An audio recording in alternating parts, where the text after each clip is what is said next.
3 years ago. It's summer in Horizon City, and we find our first panel showcase a busy park on a bright, hot day. After a few displays of families, of picnics, of a man serving deep-fried ham-doggers out of a cart, we focus in on a group of kids, many of which on the verge of adolescence. They gather in a circle at the base of a tree, staring down at something on the ground. "What is it?" asks one girl with a yellow dress and pigtails. "I don't know, but it smells," says a boy with cut knees and a sideways baseball cap. "I think it's a dead bird," adds a girl with oversized sunglasses. "I'm gonna touch it," yells a lanky boy as he leans in. The response from the other kids are a range of gasps, protests, and laughter. Surely enough, young Seth grabs the dead, mangled critter with his bare hands and showcases it to the others. Although they back away from him, it quickly turns into something of a game as Seth chases them around with the carcass. 2 years ago. We open to the first day of a new school year. It's early morning and the sun is just beginning to rise on Horizon City. Our attention is drawn to a neighborhood intersection, particularly a bus stop, where a soon-to-be freshman awaits public transport. The boy is lanky and odd-looking, his t-shirt is smudged and torn in some places, his pants are too baggy, his hair is a certifiable mess. This, again, is Seth. 2 years prior to being transformed into a python, and 4 years following his encounter with Chadworth in elementary school. A smile parts his lips as he watches a bus approach. The thought bubble as he boards reads, "I'm really gonna freak them out this year." But, shortly upon boarding the bus, he notices two familiar faces, the girl with pigtails and the boy with a sideways baseball cap from summer. Like Seth, both appear older, having grown a fair bit since our summertime panels. With a smile, Seth approaches the two and takes a seat across the aisle. "Hey guys, wait until you see what..." The following panel lacks any speech bubble. Seth stops speaking when he notices how they look at him with disgust, repulsion, almost as if he weren't even a person. "You know," says the girl in the next panel. Although she speaks to her friend, her speech bubble is large enough for anyone to hear. "They're probably going to start enforcing strict hygiene rules this year. I hear that the principal's really concerned about people dragging roaches into the school from home." The boy laughs. "Oh, that's okay. If that happens, I'm pretty sure there's a weirdo in our class who can clean them up. He needs to eat after all." The two share a laugh. But unlike last year, they're not laughing with Seth. No, for the first time, they're all laughing at him.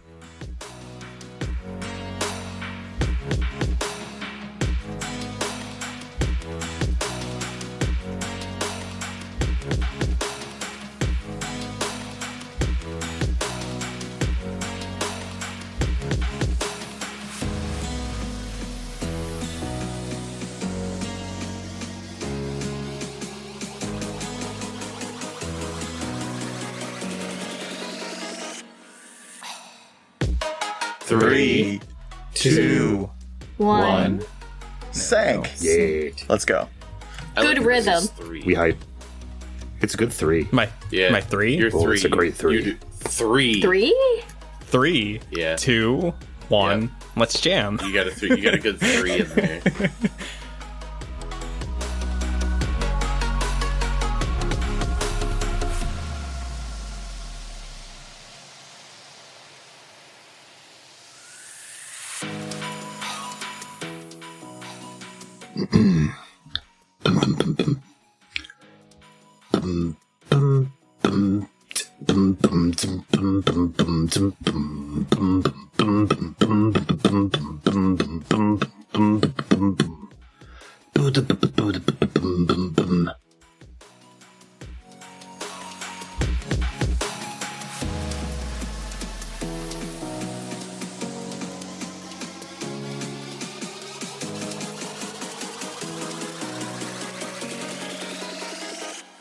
Hello, internets. Welcome to a Critically Accursed podcast where life is served in slices and the superpowers don't matter. I'm your host, Don't At Me, and joining me today is a streamer, a dreamer, a memer, a schemer, and...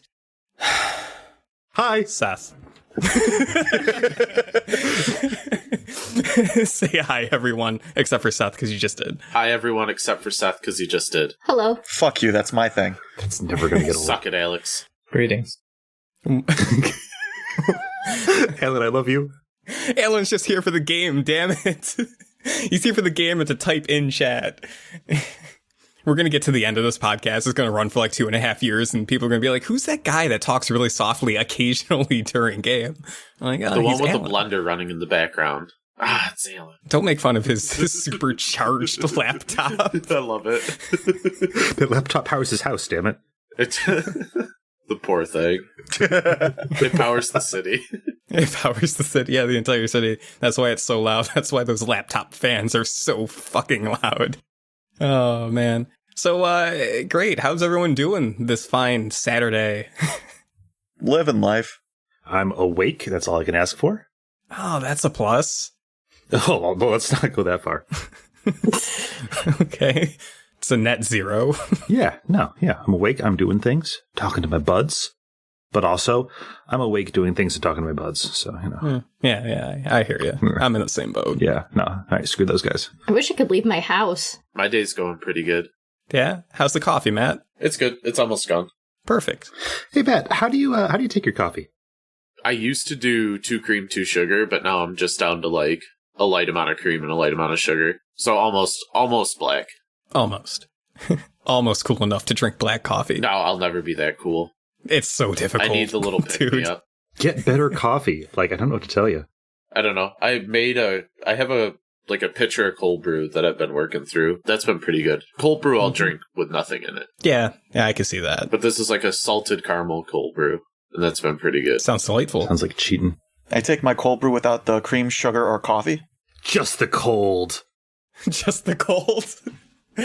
I also enjoy water, I don't take the coffee, just the cream. and Danielle has revealed herself to be a cat. Oh, we knew it all along. Oh, Lord, no, don't do that. Save it for the stream. Pop on some cat ears, you'll hit 1,000 viewers no time. Put on some cat ears and bam. I mean, that's basically, yeah, Nekomimi's still a thing. it sure I is. meowed at Patrick before Seth when I came over. Yes, everyone meows at my cat. It's a thing. Yes. Your cat named Patrick, for the readers He's at just got a home. big meowable face. Big meowable. All cats have meowable faces. Let's get a fun fact going. Seth, why did you name your cat Patrick? I didn't. He came with that name. He came with that name, like, on ID? Like, did he have a little cat wallet with a little ID card in it? I picked him up from the shelter. I'm like, who's this cat? They're like, this is Patrick. I'm like, great, you're going to stay Patrick, bud. Welcome to my house. I think it's a good name. However, we did choose a birthday for him, St. Patrick's Day. Boo. That just makes sense. Doesn't that date change every year? Don't think so. Does it? I don't know. Let's do it like this. The internet likes yelling at people. Internet, yell at us. Who's right about St. Patrick's Day? Oh, too late. Alan says it's always the 17th. Okay. Oh, For some right. reason, I thought it was one of those weird ones that change. You know, I should have known that because my grandma's birthday is always St. Patrick's Day, and that's not going to change. So, Oh, nice. which I should have remembered. But, Seth throwing out all the fun facts. Nice. So much to take notes. There will be a quiz. fun fact, Seth has a terrible memory. Especially for birthdays. You'll get a gift when I say you will. Great. Well, that was fun, I guess. Not nearly as fun as the 20 minutes of pre-gaming we did prior to hitting the record button, but, you know. So, today we have the tail end of the in-between, the before times for the Halloween dance, where nothing will probably happen. It'll probably be a nice, quiet time. You do a little bit of dancing, a little bit of eating candy, some socializing, and go home. That's when things happen. Have a little sleepy sleep. And live out the rest of your weekend just fine. But before then, we have more character drama to get through, I suppose. So let's kick it off today if everyone's good. I'm assuming everyone's good, but if you want me to wait a little bit, I certainly can. I am great, Chris. Word. I think we've sufficiently billed all the fusters. Oh, they've sufficiently been fostered. Danielle, say something. Say something witty. There it is. Stop. Just there. That's it. You're good. You're good. That's Danielle. Yeah. You've got Danielle in a nutshell. Alan, I'm not going to ask you to say anything. I think your silence says He's enough. typing in chat. I love that Alan's the quietest person who's ever appeared on a podcast. Everybody will wonder because you always respond to me, but I never say things. Yeah. I have to keep trying to remind myself to mention you're in chat. You're in Discord text chats.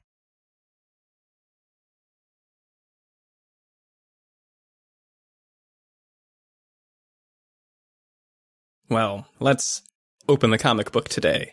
And I think where I want to start today with our comic book is I want to start the spotlight, the first page, with Danielle and Sky Valor. Oh, really? Yes, for sure. I would like to ask you to set our opening panels for today's issue, describing to me maybe a montage of panels that show you and your best friend Lexi getting your costumes together. I don't know if we've actually mentioned 100% for certain what you're going as yet. I'm pretty sure I mentioned in one of the previous issues that I was going to be an angel. It was the angel devil kind of combo. I think so, but I think, didn't Lexi get her costume with Pep? She's been discussing getting her costume with Pep. So I think we can bring Matt in on this to once and for all decide this weird costume triangle we have going on between the three of you, who's dressing as what. I mean, I'd let Pep go shopping with us, but... But he hates you. Yeah. No, I'm just intimidated.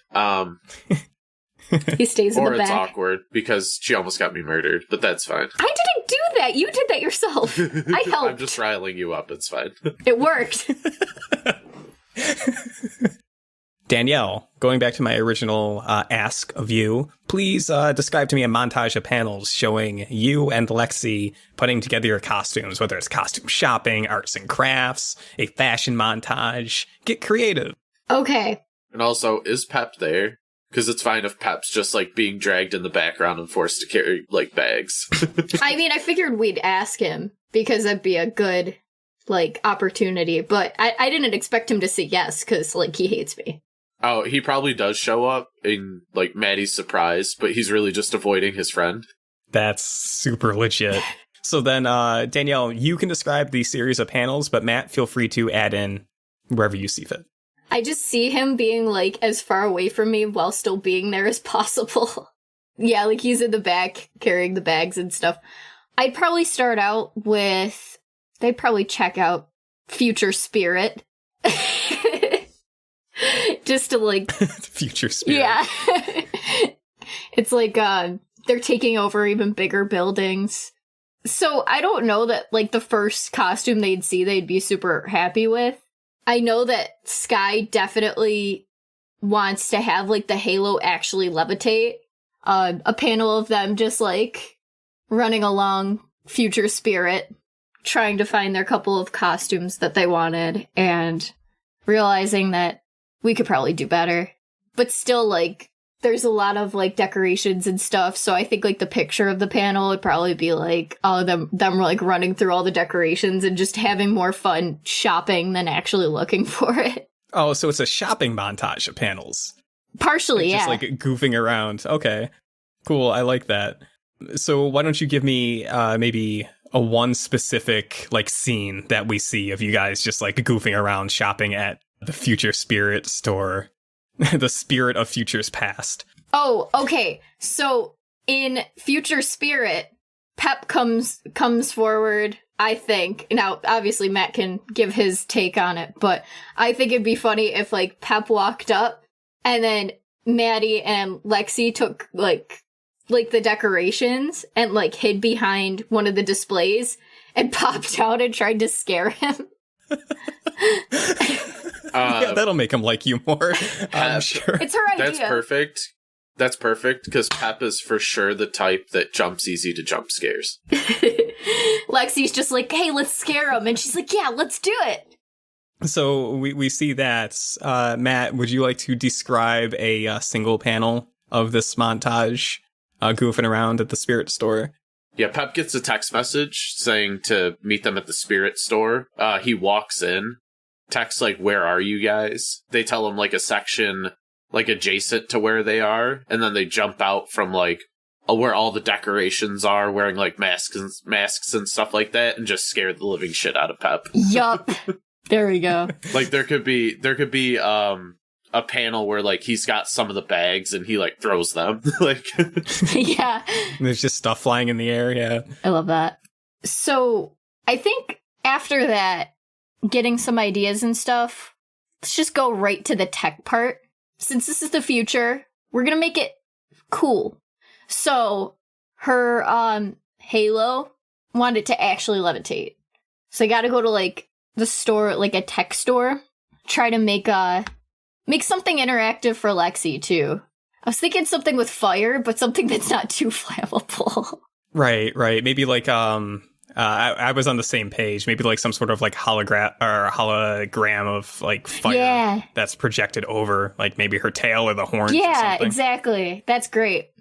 So some like future tech store that specializes in holograms, because I mean honestly, even the levitating Halo could be a hologram. We're buying our costume holograms. So that's just like my panel is them in that store just looking around at all the cool tech stuff.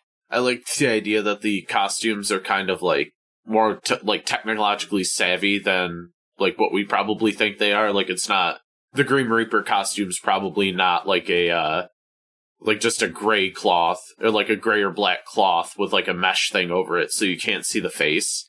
Like the scythe or whatever is probably like big and like LED and stuff like that. And while it is like a black cloth, there's probably a lot like more interesting stuff going on with it. Maybe like holographic like Black Angel's wings or something coming off of it. Ooh, I have a cool idea too. Masks. Give me your cool idea. Like masks that actually like move with your mouth. Roll credits. Like, you know, when you move your face, it looks like you're talking instead of just masks that are stationary. Yeah, that would be cool. So Peps is like a skeleton, like skeletal face, but it actually like moves when he speaks and stuff like that. Yeah, that's super cool. Right. I think to just add a little bit onto that, while the three of you are shopping and looking at these like cool hypertech costume stuff, specifically at these masks that just are like projected over your face, Madison and Pep, it immediately like reminds you of the Pork Shack. Like this is the, if not the exact same technology that the speedsters were using to mask their faces. It's pretty damn close. Maybe you even see one on display that's like, here's the Porky mascot mask if you want to dress up as Porky for Halloween. Is there any that looks similar to the masks that they have? That the speedsters had? Like even like not exactly, but even close. Yeah, the one I just described, the Porky's mascot. Yeah, okay. Is pretty much almost exactly like what the male speedster was wearing as a disguise that night. There's probably a panel, if I can interject quick, where Lexi and Madison just find Pep just like maybe staring at the Porky's mask like a little too long. Like he's just like fixated on it for a little bit. Like they're off doing something and they come over and he's just like staring at the mask like kind of intensely. To add on to that, when Madison sees what Pep's looking at, she'll, you know, walk over kind of like not realizing it at first and get like, you know, closer to the display and see his reaction. And then she'll look and she'll just step back and like her eyes are just going wide because she's remembering that night and how like intense that was and how bad it was for them. So completely oblivious to like both of your reactions, Lexi just like strolls in front of you, chuckles at the Porky's mask, like picks it up and puts it on, and spins around to the two of you, doing like a ta-da. And Pep will just kind of laugh it off and he'll just be like, oh yeah, you know, I hate that place. It gave me food poisoning once. It's all grease. I'll just be like, Lexi, put that down. Sorry, we didn't pay for it. You don't want to break it. She laughs and she'll put it back and just say something like she was just trying it on. Let's try other ones on.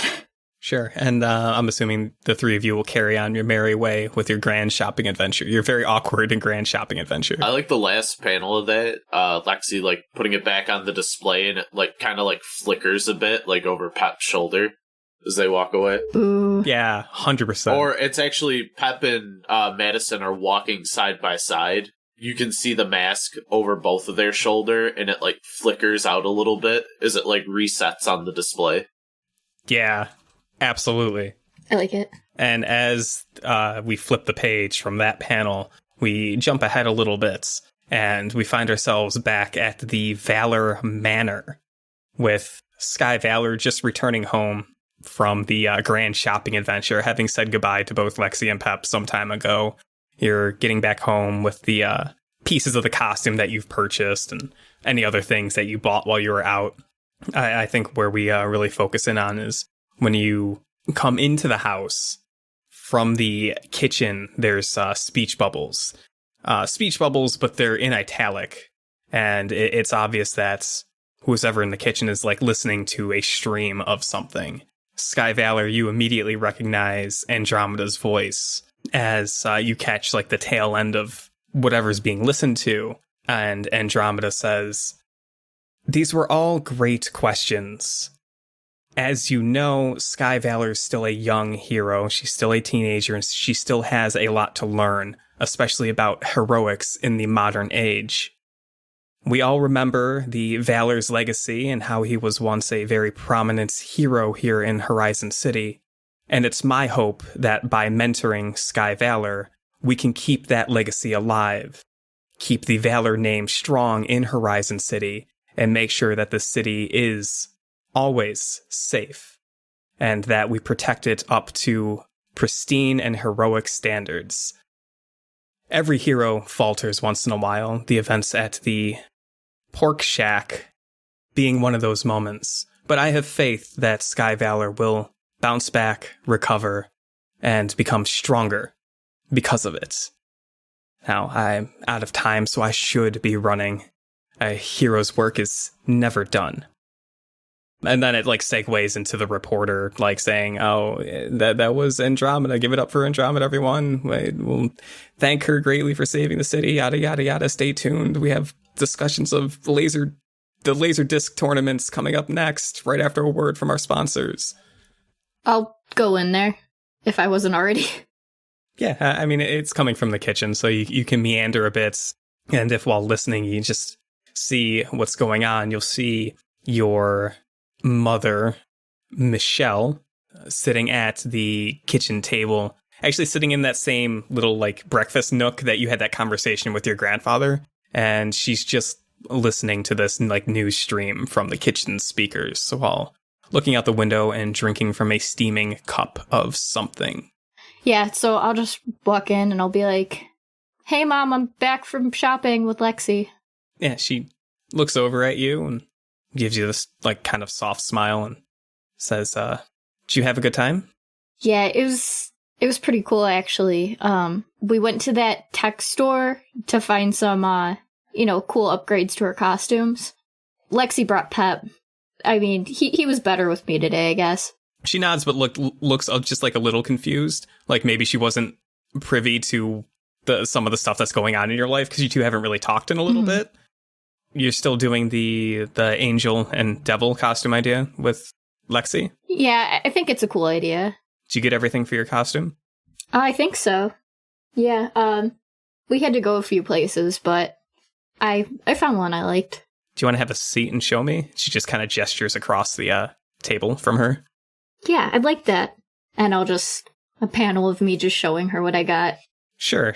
As you walk over, she says she'll like get you a cup of coffee or tea. She's going to get you a cup of tea while you unpack onto the table. So she like gets up as you sit down, and she starts quickly putting together a cup of tea. And then one panel later, she's sitting down with the tea, and you probably have everything spread out on the table. So I'll show her that I got, my base costume, and then I got the enhancements, and I got the wings, and maybe they even actually, like, flap a little bit. I'll tell her what Lexi got. And I think as you're, like, showing her the stuff, she, like, puts on the holographic halo a projection and just kind of like checks it out and wears it for a little bit. You always did like Halloween dressing up. I mean, it is pretty cool, especially with I mean, it's so spooky, and you could kind of become the character that you're playing. Are you worried that you're going to become an angel? No, it's just like for the day. It's just a way to have fun and be somebody that you're not for a while. She breaks her gaze a little bit from you, but smiles and will remove the halo projection and set it back on the table in front of you. With kind of a deep breath, she'll say, listen, Maddie, I'm sorry for the way things between us. I know you didn't mean to break the vase. And I shouldn't be taking out my own problems on you. So I'm sorry if I've been distant recently or seemed cold. I'm sorry if I do too. I shouldn't have broke the vase, and I'm really sorry for it. I just, I was nervous to talk to you because I was afraid you were still mad, but I am really sorry, and I shouldn't have done that. It's okay. I don't think I could ever be mad at you for long enough that you should ever have to worry about talking to me. You can always talk to me. I'm just sorry for the way that I acted and that I made you feel like that. Either way, I mean, I shouldn't have done that either, so I'm just glad that we can clear it up. She nods. Listen, I know it's kind of late. I don't know if you have homework left to do or anything like that. Do you want to bake some brownies with me? I kind of want some brownies. On one condition. She sits back in her seat. They're extra fudgy. She nods and says, I think I can meet your demands. And then Maddie smiles. Miss Myers. She's like, I'm just messing with you. I'd love that. Sure, and then we'll get a few panels of just like a little bit of a montage of the two of you baking together. Aw. Tell me, do you guys have like stupid corny aprons that you wear while baking? I was thinking really like frilly ones. Like they have like the ruffles on them. Really like traditional old school aprons. This was grandma's apron. Great. Is there anything in particular you think that happens during this, or are we settling up with like cutting to the two of you just like enjoying brownies fresh out of the oven sometime thereafter? Yeah, I mean, maybe we have a little chat while we eat them. That's basically it. It's just trying to like, bond again and have a nice time. Yeah. So maybe we cut to the two of you like on the couch in the living room with maybe like a bowl of brownies, some ice cream if you want it to go on your super hot fudgy brownies, like a movie on the TV in front of you. Yeah, and when we chat, I'll probably just catch her up on what's going on, just in case she was a little confused the first time what I told her when I got back. I'll be like, oh, sorry. So anyway, and then I'll tell her what happened with Pep and everything before the movie and stuff. Sure, yeah. Catch her up. I think we get a lot of that basic like mom-daughter conversation. She's pretty excited for you for going to the Halloween dance, and it sounds like you're gonna have a great time with Lexi, and it sounds like Lexi really has a thing for this Pep kid. And I think inevitably it turns to her asking like, so if Lexi's going to the dance with this Pep guy, are you going with anyone? Dun dun dun. I don't even think I thought of that. I was so busy saving the dance from the president of the committee that... I mean, I guess we're supposed to all go as a group, but it'd be kind of nice that if, they split up, then I'd have somebody to chat with at least. Your mom smiles, laughs a little bit, and says, you were always great at making friends. I don't think it's a problem at all if you were not pairing up with anyone going into the dance. I think you should just focus on having a good time, because I know you will. You've put a lot of work into setting up the dance. I mean, it's been a lot of work, but at least it was kind of a nice little distraction, kind of, from all the other things that have gone on lately. She nods, and she just kind of, like, pats you on the leg in that, like, non-verbal way of saying, it's everything. Like, she knows of everything, and she's just kind of just saying everything's all right, and it's clear that she just wants you to have a good time. Yeah. I think I'll just focus on that for the dance, at least. Yeah. And if it's cool with you, I think with like one more panel just showing the two of you eating ice cream and brownies and watching a movie together on the couch, we can wrap up the scene. Yeah, maybe a little laugh at the end. They see something funny on the screen. That's cute. Right, good. Wholesome valor. Wholesome valor.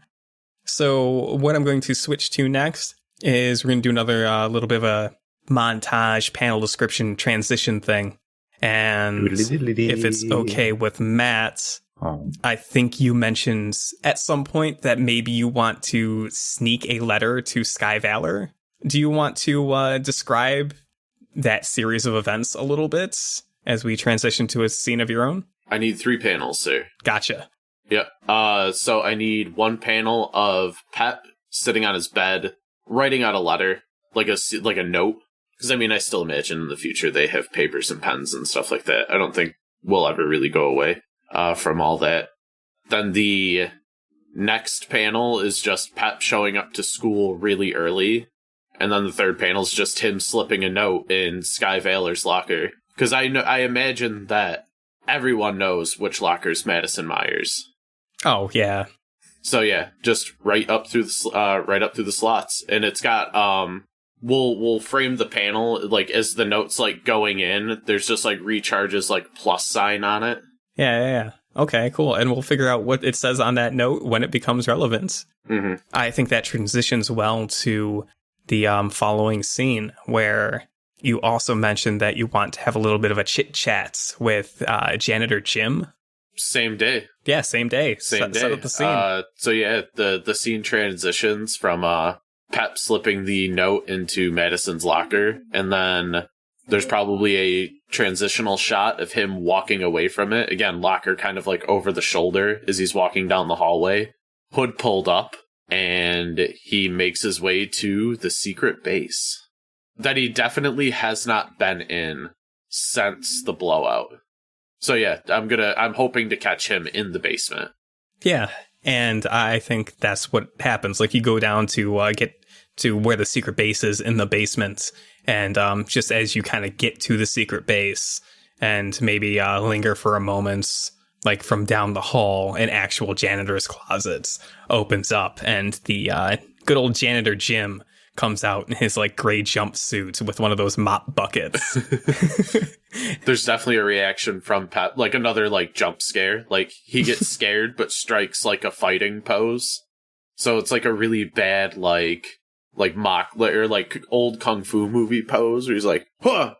Oh. And the janitor looks over his shoulder as you're doing this pose and like cocks an eyebrow. Sorry, I thought you were coming at me. You think you'd win?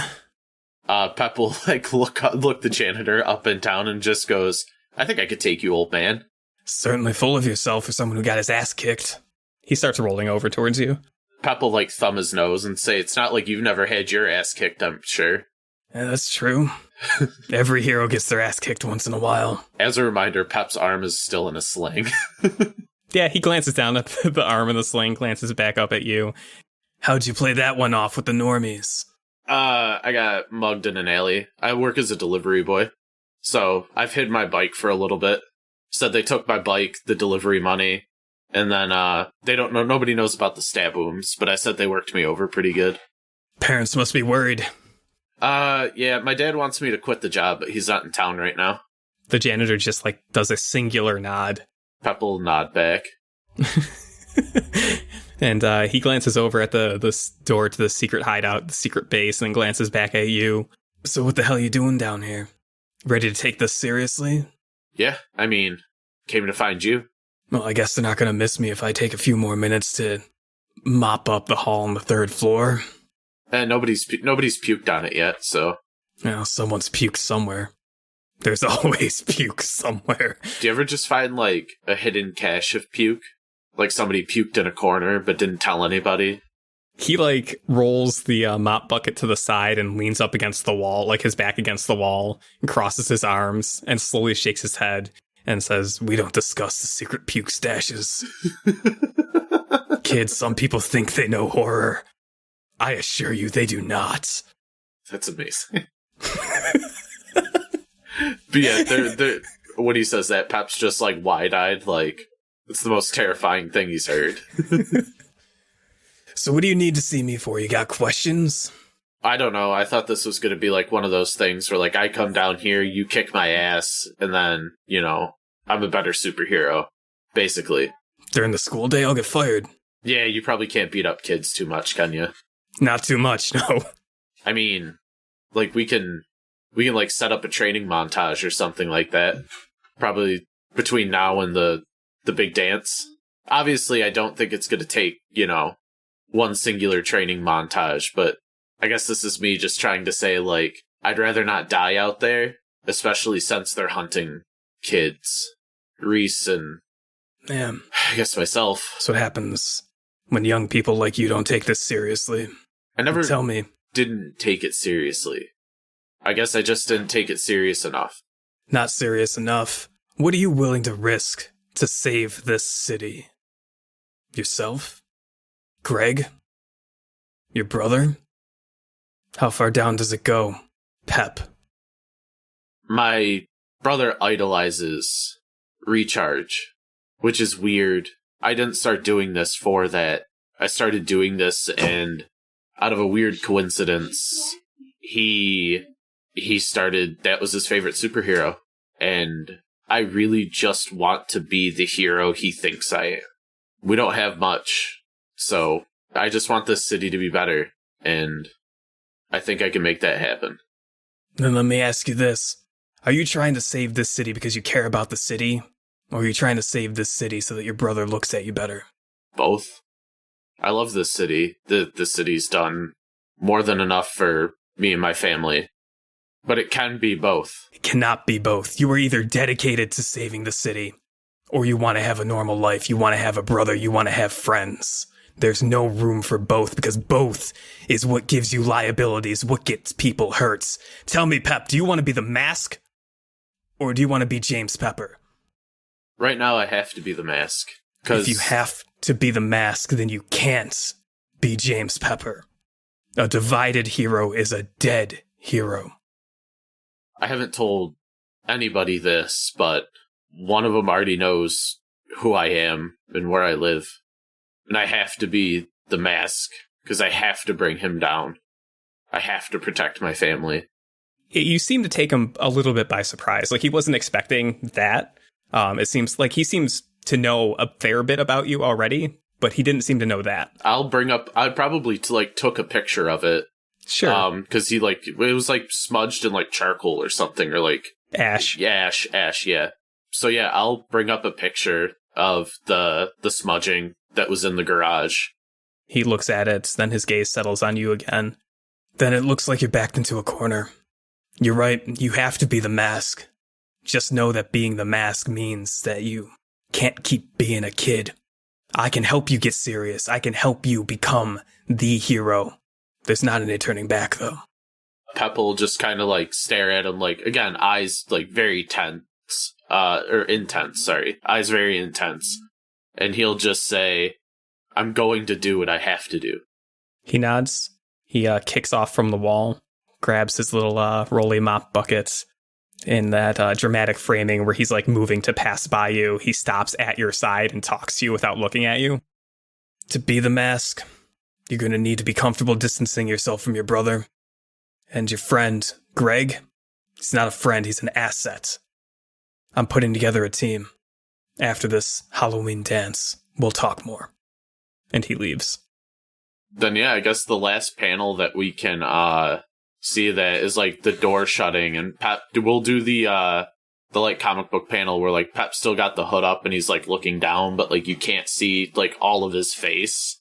He'll just like bring his good arm right now. He'll like bring his hand up to his face and just kind of like rub his forehead and just say, I'm gonna do what I have to do. Like he'll just repeat that. Yeah. And I think in framing that last panel of this scene, especially from some of the more powerful words and exchanges that's happened during this scene, I think it's pretty evident that that Janitor Jim is pushing on you to increase your Mask's label and decrease Mundane. So increase Savior. And decrease Mundane. Decrease Mundane. Okay. Then yeah. For the drama. Sure, which I think puts you at a -1 savior and +2 mundane, if my notes are correct. That's what it looks like on my end, too. So I think with that, that definitely ends that scene. So we can keep the train rolling with the next person. Alan, to segue from that, we flip the page and we jump into Tate Temple's section of the comic book. Can you describe to me a series of panels and a montage of how you've been interacting with, hanging out with, and training with Nathaniel since where we last left off with you? For sure. This is actually something that I was thinking about before as well. One of the drawbacks of my power is that I have to steal life or energy or vitality from things around me. So I feel like, especially with Nathaniel being who he is, one of the things that we are working on is seeing if we can make my power battery operated. So he got a bunch of those probably massive future, I don't know, like fusion batteries or whatever, and trying to see if I can use those to power my abilities instead of sucking the life out of the people around me. So we see a montage of you guys carrying around a future battery to try to fuel your powers. Yes, it's basically me using my powers and doing something as normal and seeing the colors fade, whatever. And then Nathaniel's try this. And you see me try to use my powers using the battery, and I just run straight into a tree. So do you think your powers would work using a battery, something that's not fueled by life energy? So that's the thing, is that I think it has to be like one of those bio batteries might work.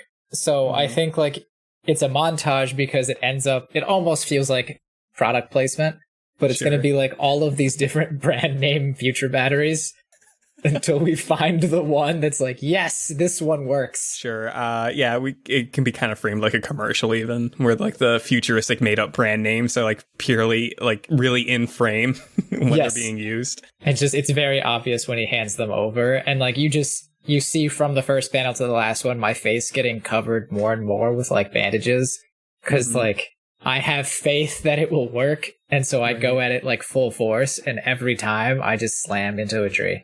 So I think by the end of that, if we have a montage of you trying out different batteries, the one that actually even gives you remotely anything might be the one from Google Biotech.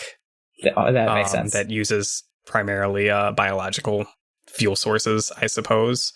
But I do think that in utilizing a battery, I imagine it's kind of it would be the equivalent of a car battery for the future that you need to draw on to actually fuel your powers.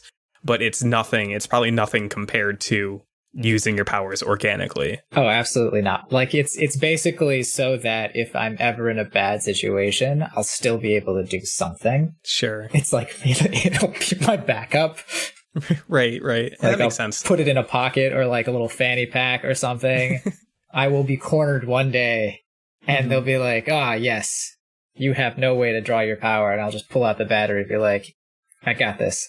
So can you, the last part of this montage I'm going to ask you to describe is, can you describe to me what it looks like, what we see in the panels that suggest, you can use this battery, it'll work, but it's nothing compared to just drawing energy from local plants or even other people or living things?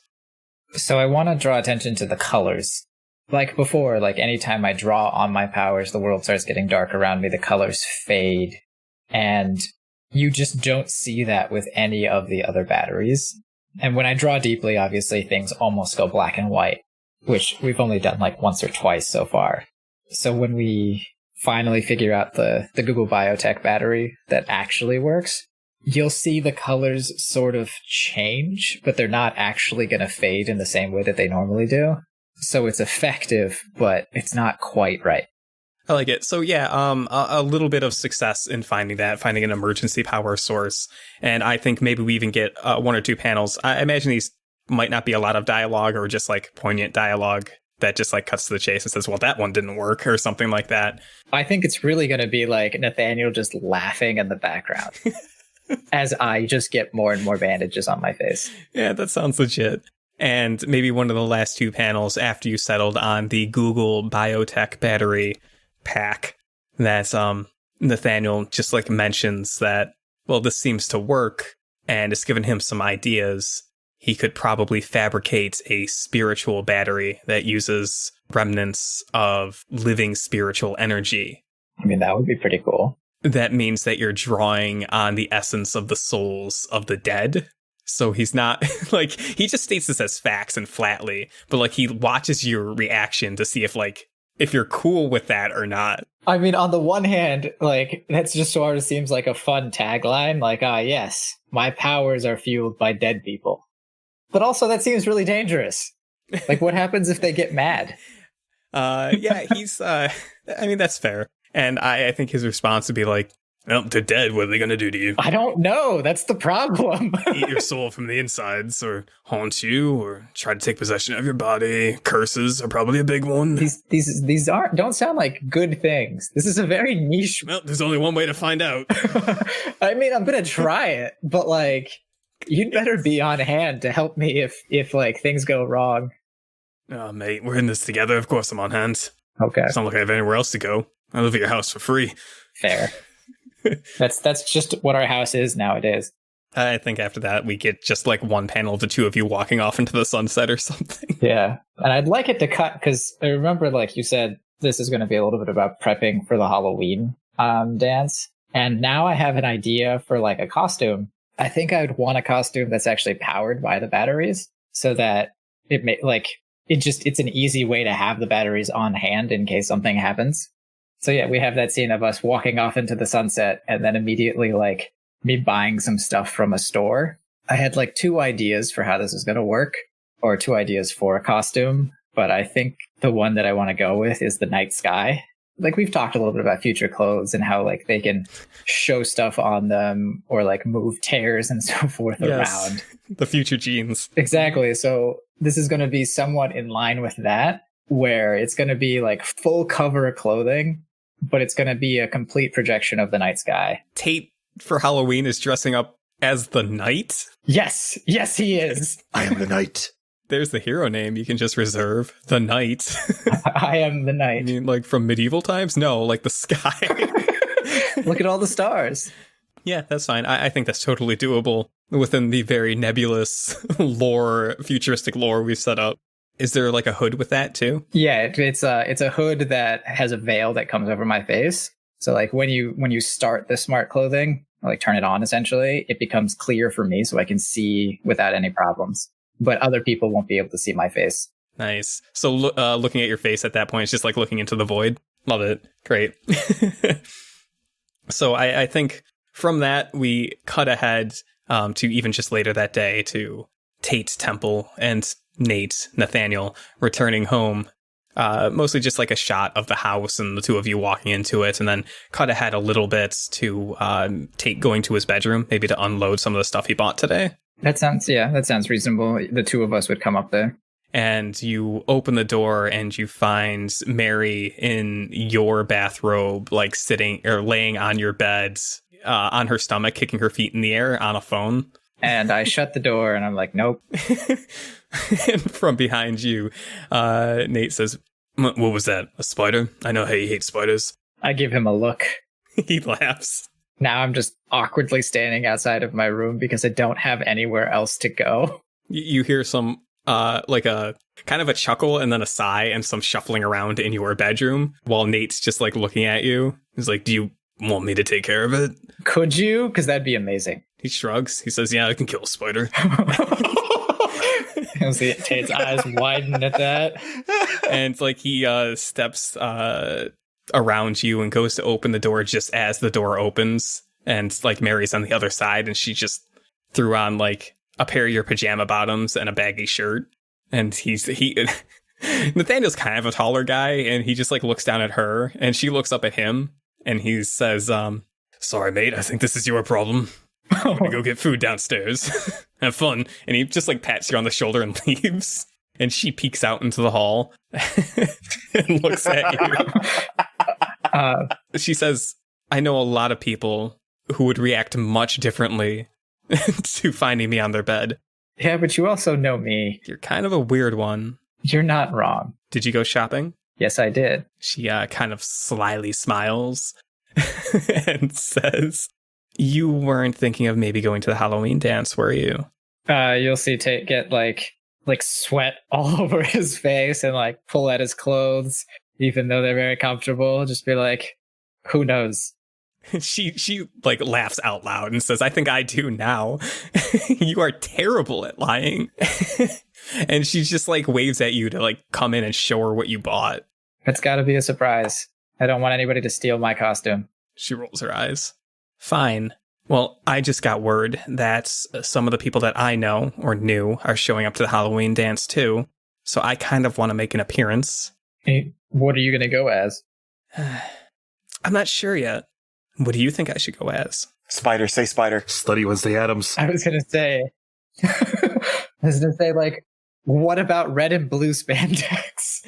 She gives you a weird look and like steps into the hall and approaches you and with her wide blue eyes looks into yours and says, what would you dress me up as?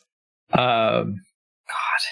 Why? In my head, just like small thought bubble of like, oh no, he's gonna freeze for a bit.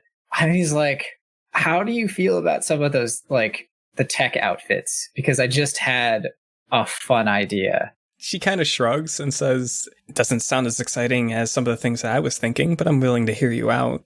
Okay, it's gonna take a little bit of time to put together, but I think it'll be cool. All right. Color me intrigued, Tate Temple. Is that like a blue? She laughs and she like goes back into your room. Oh, wait, I needed to go in there to do stuff. You can come in. It's your room. He feels very awkward at having someone invite him into his own room. But he will enter the room. Sure, she's sitting on the bed as you go about doing whatever it is you're going to do. She begins saying, "Do you ever... you probably didn't. They're kind of a couple of weirdos, but did you happen to run across Python or Pitbull when you were doing the little Remembrance Day superhero act?" Tate thinks to himself, but that's not... He doesn't think so. He will say that he doesn't think so. Just the ones like that bird guy and her and some other cat girl like person. Yeah, Python messaged the group chat saying that he has decided to go to the Halloween dance. So I kind of want to show him up a little bit to show that after ditching those losers, I'm doing a little bit better for myself. Seems reasonable. While they're talking, he's doing like a little program on some smart shirt, I guess. It's going to be very Sure. basic, but like the idea when he gives it to her and she puts it on is going to be interesting, and he really hopes she doesn't take it the wrong way. So can we do like a few panels showing a time lapse where she just keeps talking at you while you say nothing and working? Basically. Okay, perfect. Like, I'd like to imagine that she has speech bubbles and they just have those lines in them that assume words, and he's just focused on the task. And then the lighting in the room changes. Mm-hmm. You see the sunset outside. Like her position on the bed changes, yeah. Yeah, there's like panels of her lying normally and then lying upside down and then lying with her feet up against the wall. There's one panel where your sister Sky like peeks her head into the room, and then another panel where she's sitting on the bed and then she's gone in the next panel. It's perfect. There's one panel where you see the shadow of Nate in your closet for some reason. I wonder how he does that. Small thought bubble. Yeah, but go ahead if you want to do the big reveal now. Sure. So once she puts it on, the idea is that it's actually going to glitch her. Like the clothing will create an effect, like something like... so it just like her features are like... But for her entire body. Distorted by distance. So like part of her is like an inch to the left and another part of her is like half a foot to the right or something. Like you'll see that line will go like...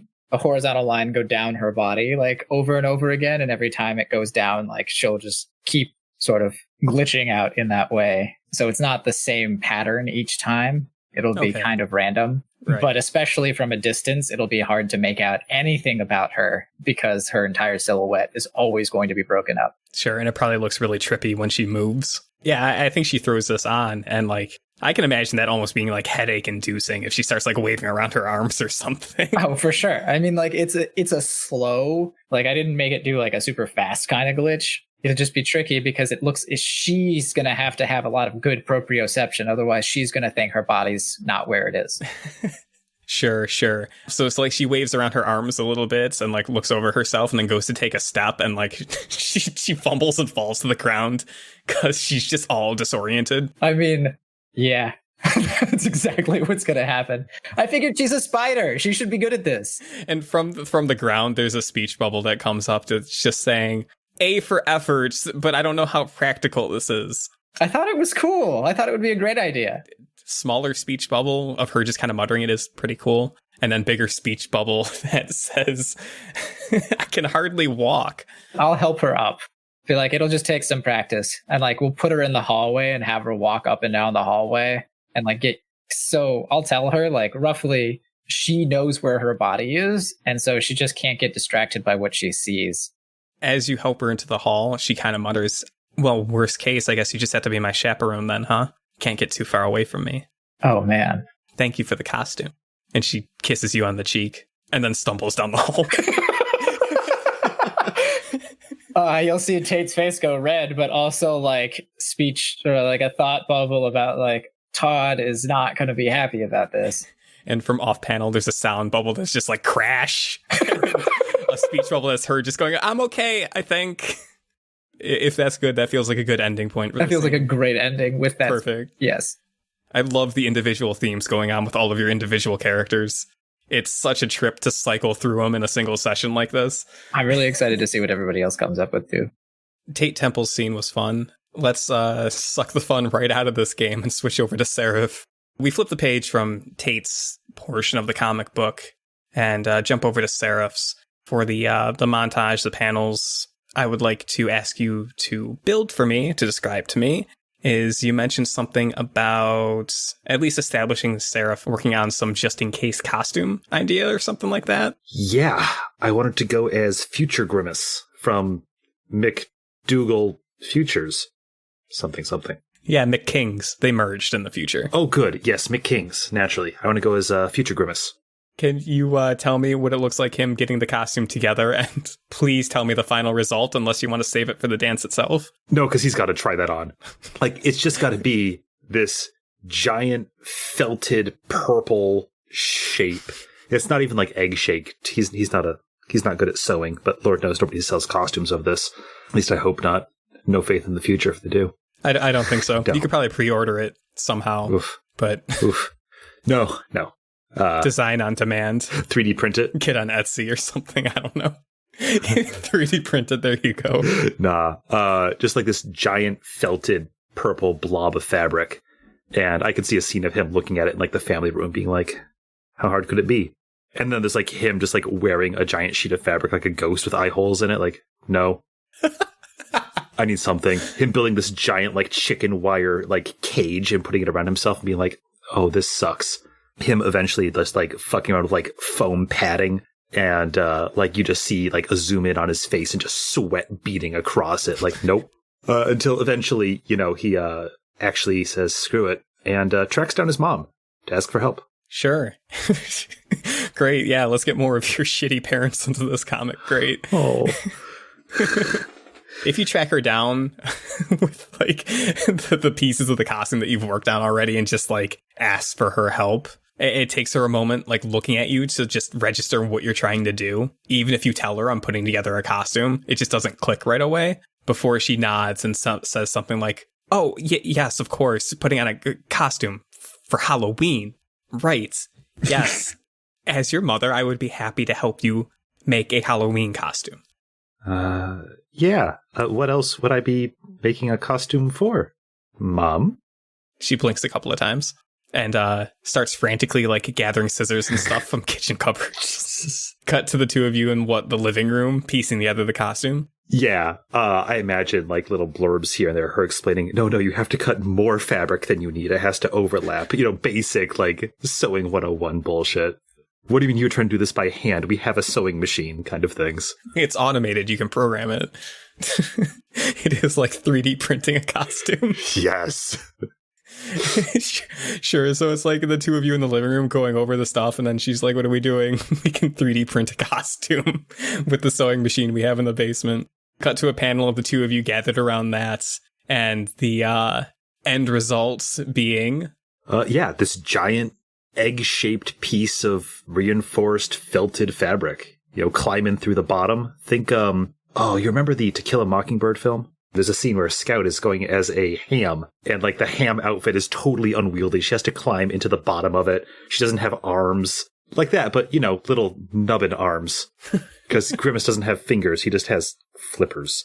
So that, and then I got a 3D print, an oversized Gordy LaForge visor for the eyes. And just like that, future Grimace. Amazing. Checking it out in front of a mirror or something in the house? Yeah, probably standing in front of a full body mirror in the bathroom, just all right, I look terrible, but you can't tell who I am. Good enough.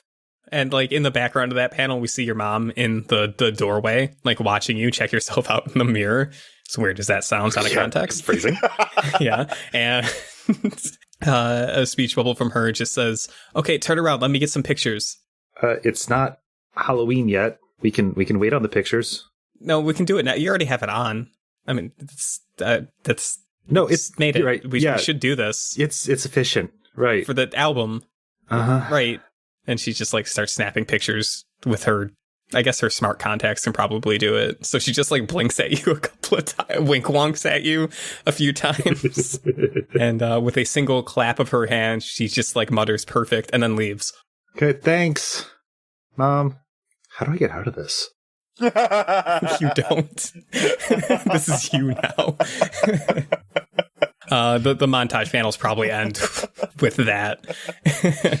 So after your montage, your nice montage with your mom and setting up that costume, we get maybe just a nice page divided in two, and on the top portion of it, what we see is best friend Natalie Small sitting on that ledge in that warehouse that you hopped off of in one of the prior issues, trying to learn how to fly. And she's just sitting there, her legs dangling off the side, looking at an electronic device in her lap, just mindlessly scrolling through it. Maybe her section is cut up into just a few panels, and one she leans back just a little bit to take a deep breath, and we can see that she winces. The movement just causes her extreme pain before she sighs and just shakes her head, packs up everything, and very slowly descends to leave. The bottom portion of that page being a bedroom that we haven't seen the interior of before, but it's William Wendell's bedroom, and he's standing in front of a bookcase with various action figures posed on it. He's looking at the ring, the one ring in his hands. Glances up at the bookcase and pulls out a little box of trinkets, puts the ring in there, pauses for a moment, glances off up into his right, towards the ceiling almost, and a small speech bubble comes from him, as if he's replying to someone, and he just says, "No, I think that's enough for a while."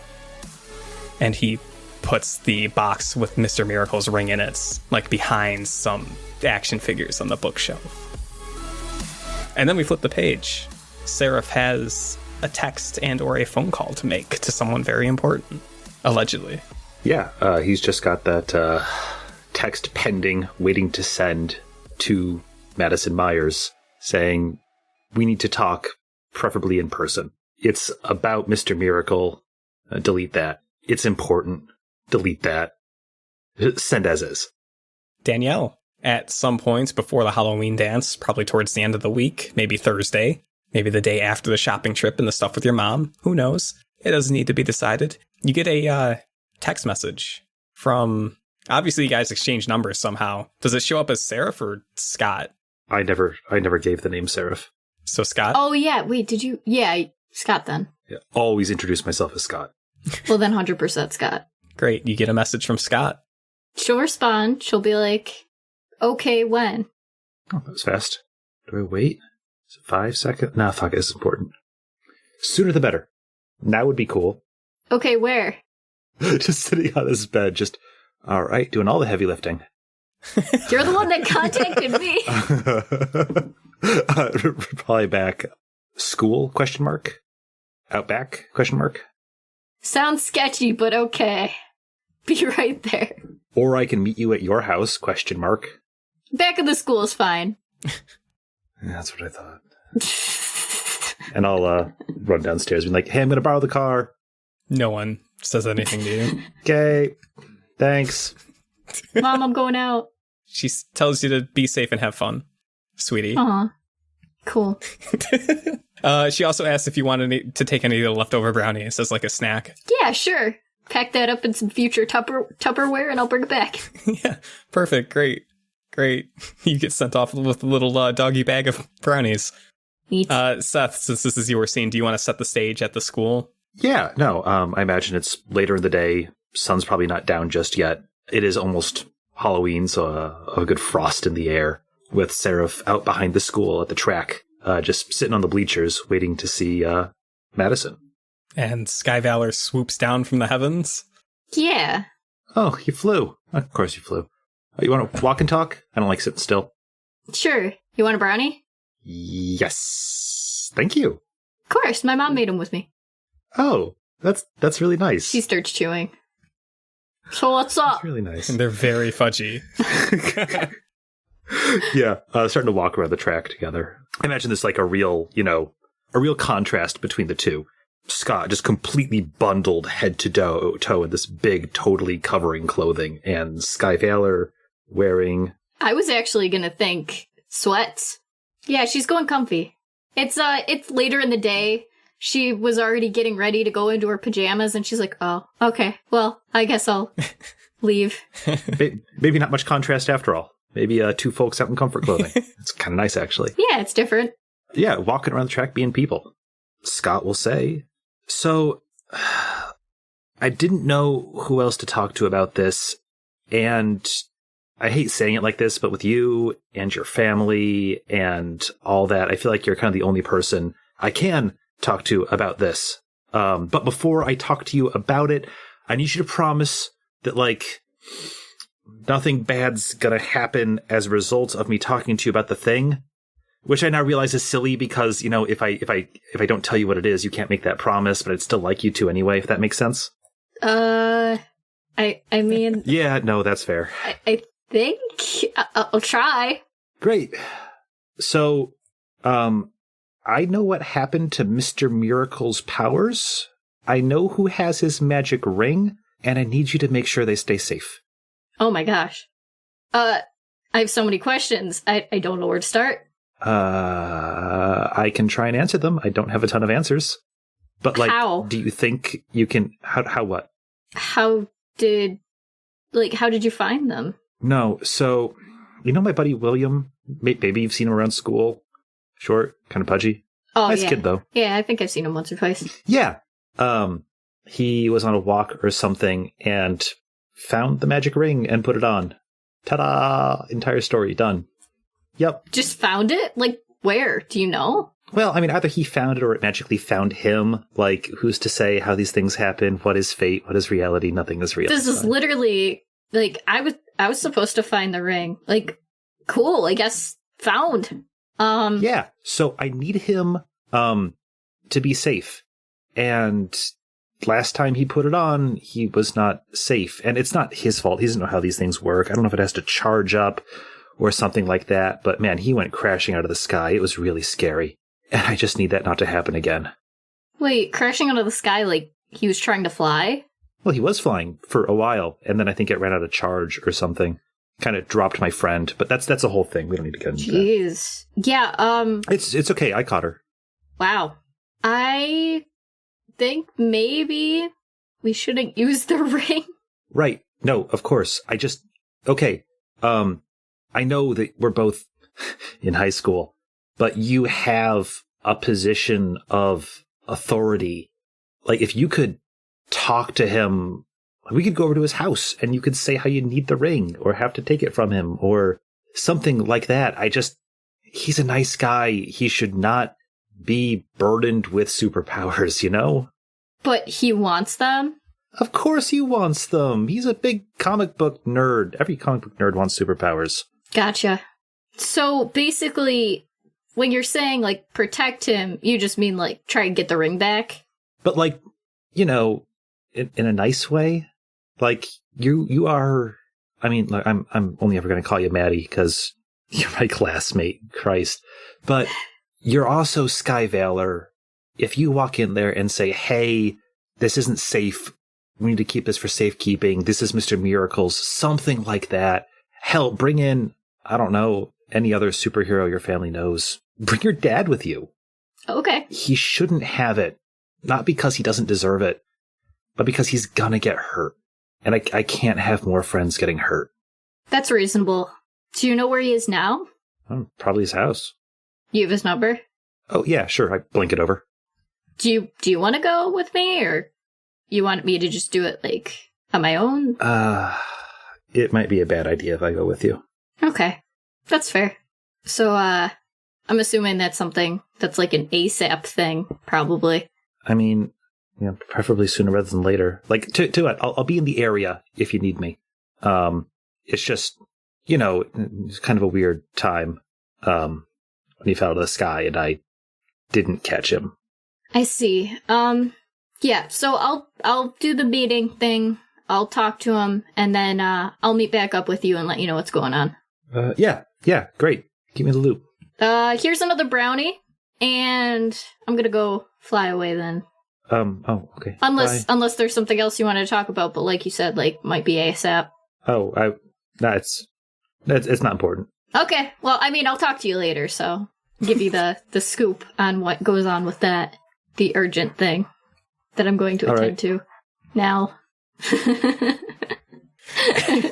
And she whooshes away. Yeah, I make sure he has the brownie, though. Priorities. It's important. Seth, where does that leave Seraph? Just looking into the sky as she flies away? Yeah, standing alone in the middle of a vast, empty track behind a high school. Middle of fall. Can't imagine many trees have their leaves left. All is barren. All is quiet. Slowly chewing a fudgy brownie. Yeah, probably last panel zooming back up on him like, these aren't bad. Wow, this is what love tastes like. This is what parental love tastes like. Weird. I remember when my mom used to make brownies, before things changed. Then, before we get to the super cool bonus scene of Sky Valor beating the shit out of William Wendell for his magic ring. Yeah, play more. We're going to flip the sad page over to Todd Tabor's section of the comic book. Alex, what I would like to ask you to do, to describe, to paint me some pictures of is, let's see, what I have written down is that spending some time with your sister Talia, making sure she's taking it easy and healing up, but feel free to go outside of that scope and give me a montage of pretty much whatever you want to kind of wrap up his week. So the majority of it will be those, like, just different panels of him, like, babying Talia, like, getting her soup when they're home together and trying to take care of her since she got the shit beat out of her. Even to the point where, like, as they progress, she's getting madder and madder that I won't leave her be. To the point where just bring her that last one, she just flips it and hits me and just yells, "Leave me alone, I'll be fine." Todd leave and go, "Jeez." Tasting the soup. Yeah, you did a good job this time. And then, of course, Halloween dance is coming, so I have to go and steal a costume. You're stealing it? Yeah, because you don't have money to buy one. That makes sense. Yeah. Okay, yeah, definitely describe to me that process, and if you're feeling cheeky, tell me what costume you take. Well, it's real easy. He'll just walk into one of those bigger stores, hood up. When entering, he's going to enter through teleportation, so the initial camera doesn't see his face when he walks in. Be in there with hood up, find a costume that looks neat. I'm not quite sure which costume he'd pick. It definitely wouldn't be a super expensive, unique costume, though, because he's not stupid. He knows that people would look for a unique costume if it was stolen. Let's see. Costume ideas for one Todd Tabor. It's definitely Slutty Wednesday Addams. You think so? It is always Slutty Wednesday Addams. Let's just go basic. Luigi's fine. Luigi just came out with this new game. He's going to steal a Luigi costume. Did you say Luigi? Yeah, Luigi finally took over the Mario games. He's now the favorite character. Perfect. Great. I love it. I love that. Okay. So it'll just be Todd walking around looking and then seeing the Luigi one just hand to face. and it'll just be him right in front of it, and then the next panel, it's gone and he's gone. Wonderful. Costume secured. Sister thoroughly annoyed. Halloween costume thoroughly stolen. I think one of the things that you mentioned wanting to do before the Halloween dance was talk to / set up a meeting with Chimera. Yeah, he said he wanted to finally meet me, so I think I should give him a little call on, he probably doesn't have my numbers on Talia's phone then. When and where do you call him? On the moon, I'd like to think he's on the moon. Bold guess, but you're correct. No, apparently he's in my high school. So what time of day do you want to call him? It's probably going to be after school. I like to imagine, like, the panel will flash back to that moment of Todd walking out tasting the soup, but in his hand he'll have swiped Talia's phone to go and make the call after cleaning up. Probably could have just asked her for it, but, that's cool, It's too. funnier this way. I'm staying in character. Chris, leave me alone. It rings a few times, and then it, cuts off as if the call was disconnected. And, right before you go to redial or to hang up or whatever, you hear the rough and gritty voice of Chimera. Talia or Todd. You got Todd here. What do you want to talk about? Well, you said you'd like to meet me, so I was wondering when you'd like to do that. So we can get this whole Grey Ghost thing taken care of since we got the tablet. Sure. You free now? He'll be just have the towel in the other hand and be like, yeah, I guess I could go now. All right. Your sister's met me, so I suppose it's only fair for you to meet me as well. Come down to the school. You'll find me in the basement. That's not creepy or anything. The phone disconnects. Really talkative. The next panel will just be Todd, slowly opening Talia's door and just tossing the phone in, and just, what the hell, coming out from it. He'll be walking away, say, stop looking up so much porn, and just head down the stairs. An audible groaning sound coming from upstairs. Yeah, you can zip-zoop your way over to the high school if you like. Absolutely. On my trusty hoverboard that I never leave the hideout without, right, Chris? You're poor. I don't think you have a hoverboard. Unless he stole it. Not unless he stole it. That's true. You make your way to the high school, and it's closed down for the evening, but you're Todd Tabor, a.k.a. the Delinquent, a.k.a. name pending as a hero. So if we get a few panels just showing you, getting to the school, teleporting in, meandering the halls with no one around, when you go to head down into the basements, you'll see, at the bottom, sitting on the steps, is good old Janitor Jim. Hey, you haven't seen an old grizzled superhero around here, have you? He doesn't even look over his shoulder. He just says, "Take a seat, Todd." Oh, okay. And he sits down. Should bring the tablet. No, you didn't ask me to. I got it hidden in a secure place. All right. Get that from you later. How's your sister holding up? Just looks up to the left. You see a little flashback of all the panels of her, of him taking care of her. Energetic. She's doing real well, I think. Yeah, that's not surprising. She has a way of bouncing back. In fact, most metas have heightened healing capacities. I wonder. Just looks at his bruised arm, sees if it's better. That must have skipped me. So, you want to move forward with this? Be a big goddamn hero. Save the city? You damn straights. We just lost Mr. Miracle. You think you have what it takes to clean up the filth from the streets? I don't think it, I know it. Tell me, Todd, what do you have to lose? Fuck all? Goddamn right. He, leans back a little bit. Why do you want to be a hero? Because it seems like the world needs saving.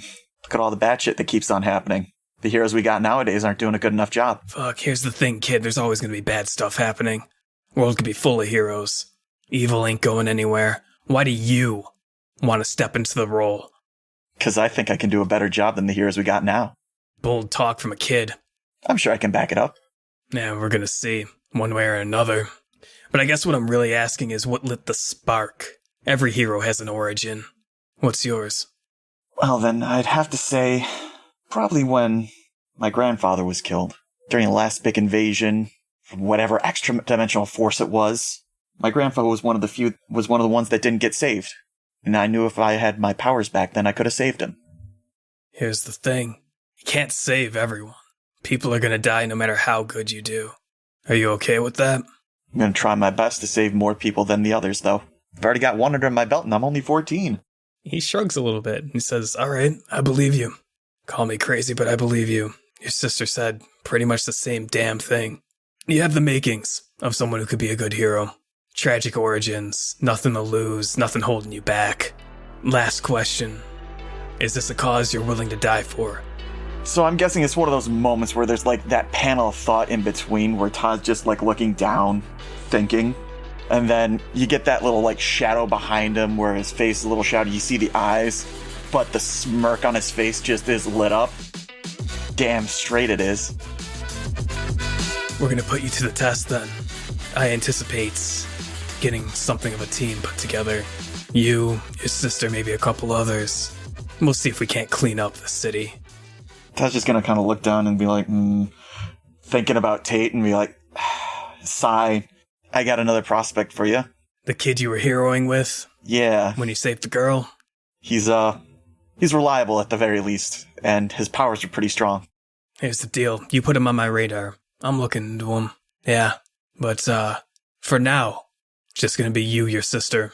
And, I believe you've met Recharge. Oh yeah, he's Robbie's favorite hero. He, nods. Just going along with the conversation, I suppose.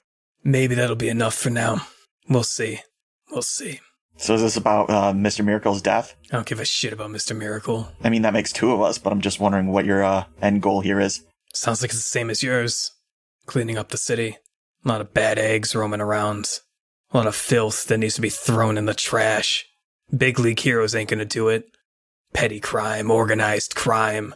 The Grey Ghost Syndicate. You think Andromeda gives a shit about some money laundering schemes, about people getting beat up in the alley and mugged? Nah. Big leaguers don't give a fuck about what really happens on the street. They only care about their brands. As far as I'm concerned, this city still needs some real goddamn heroes, and I'm not gonna be around forever. He looks off down the hall as he says that. I guess that's where we're gonna come in. By the end of this, if it works out, I'm gonna teach you every goddamn thing I know.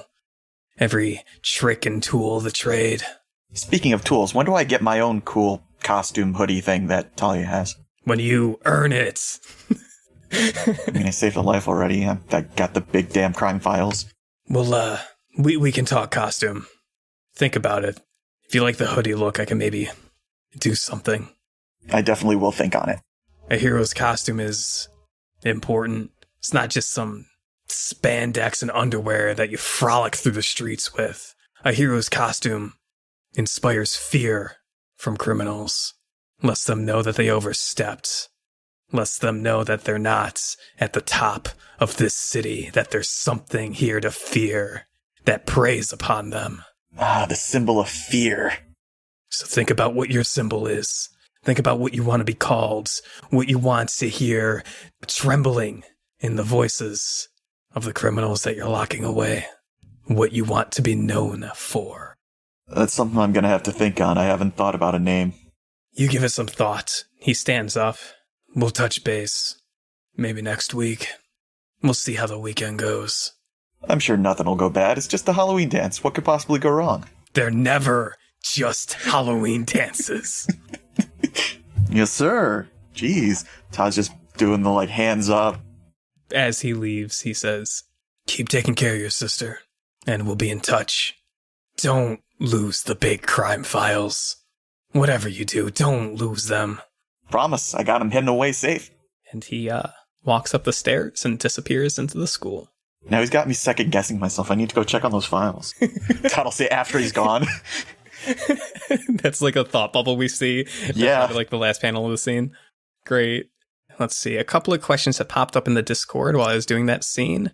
First of all, Seth asks, he is sacrificing much for the safety of his friends. Can he clear guilty? What is Seraph sacrificing? Let's see.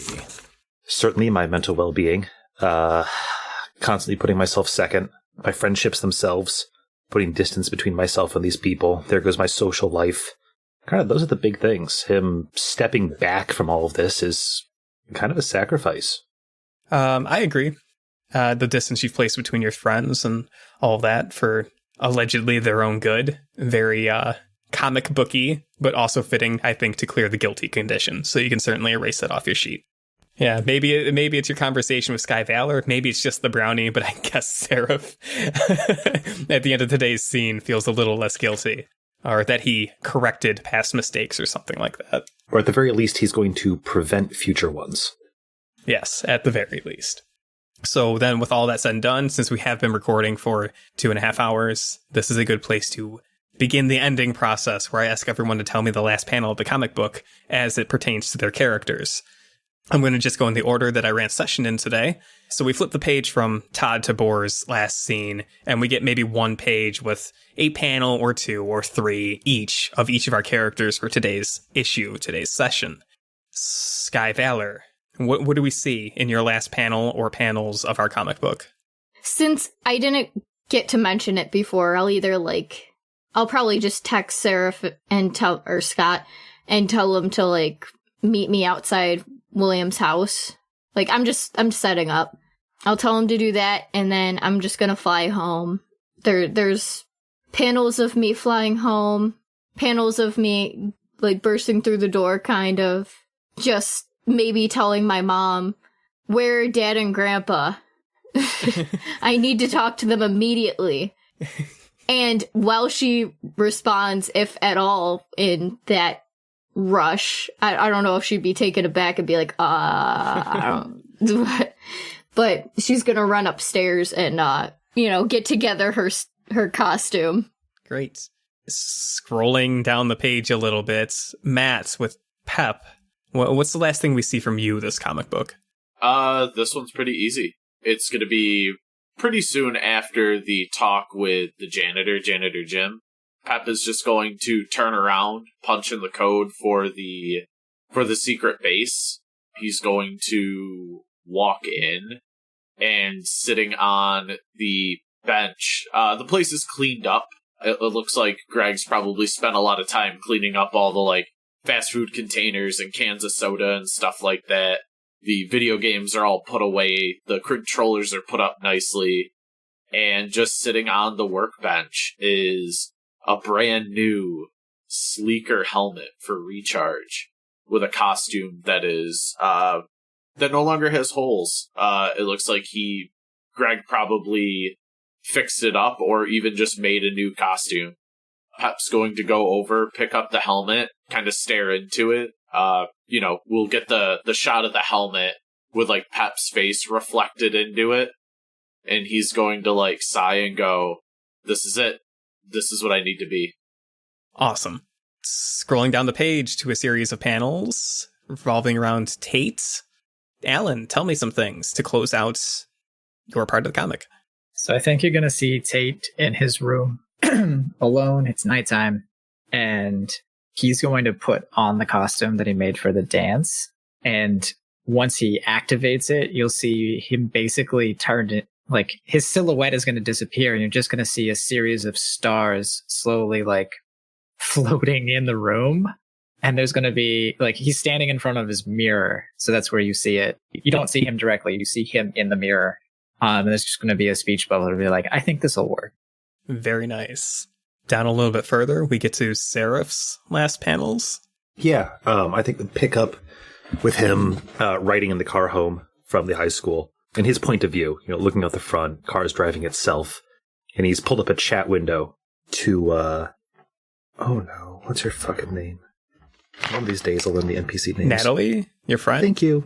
Yeah, no problem. The one person whose name I should never forget.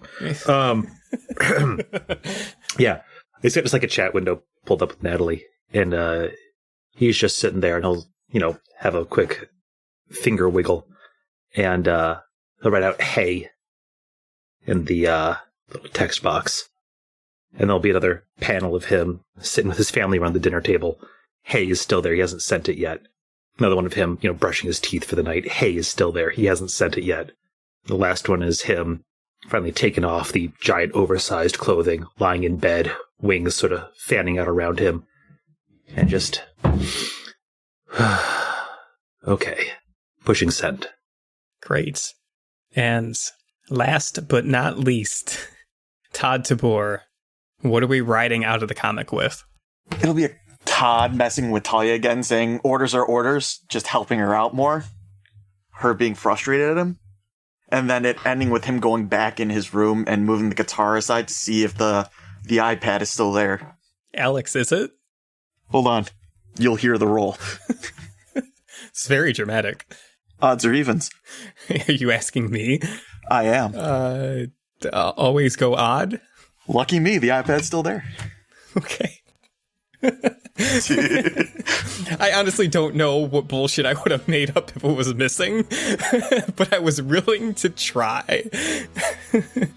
And it'll just end with Todd, huge sigh of relief. Fucker had me guessing. Wonderful. And that is the last panel of today's issue. So thank you guys for playing. Thanks to people who are listening. Next time should be the beginning of the Halloween dance, I think. Or at the very least, William Wendell getting his shit kicked in by 3 generations of Valor. True. William, no! William, I promise I still love you, bud. Surrender and die. Surrender and die. Seraph told us to that do he needs this. to die. This is for you, Scott. Seraph says hello. I like that it's surrender and die, not Yeah. or. Yeah. Welcome to the guilty conditions, Seth. You did this. You get it back now. I'll never escape the guilt.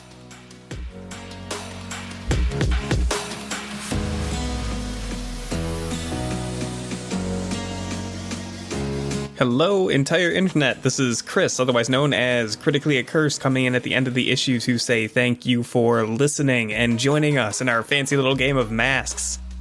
We have tons more in store. We're well on our way to the pivotal issues of Volume 2, aka the Halloween dance, where totally, absolutely nothing is going to go wrong whatsoever. However, we do have one more step to get there. William Wendell needs to get his ass kicked. So, please join us in our next issue for that. Also, follow us on Twitter. If you're not doing so, join our Discord. Come hang out with us, because the energy we get from the growing community and from fans is what keeps this going. So if you want us to do more stuff, please give us support. Let us know what you think of the show. Come hang out with us. Tell us about the tabletop stuff you're doing in your life. I want to know. I need people to talk to me. It gets very lonely here in my editing room where they lock me to do editing. Please send help. Anyways, I'll see you guys in our next issue, and then it's off to the Halloween dance thereafter. Thanks for joining us. You're a superhero.